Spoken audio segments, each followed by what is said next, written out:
Welcome, I'm Kirk Kaplan with Crest Legal and Accounting. And today we're going to talk about something that is a common misbelief in the public right now, and that is where there's a will, there's a probate. Now I'll tell you right at the front end that just because you have a will doesn't mean that you're necessarily going to have a probate after you die. So before we talk about a will and a probate, let's just give some definitions to what they are. First, a probate is simply the process that must be followed through the court system to clear the people's or the deceased's name off of title and convey it to other people. A will is simply a letter to the court telling the court what you want done with your probate property.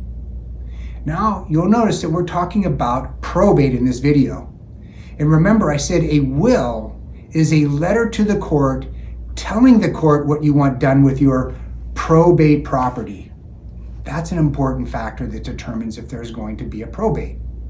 And that is if you leave probate property. If you don't leave probate property, in other words, it conveys by some other method such as operation of law or by contract, then if you leave no probate property, then there's not going to be a probate.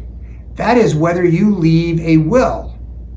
Even if you do leave a will, since you have no probate property, then there is no probate.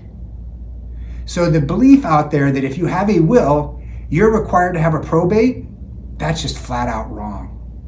So the best way you can avoid probate is if that's what your desires are, is not necessarily to have a will, but to plan your estate using other techniques and methods that will convey your property by operation of law or by contract at your death. And then those assets that are conveyed that way will avoid probate. And then therefore, where there's a will doesn't necessarily mean that there's a probate.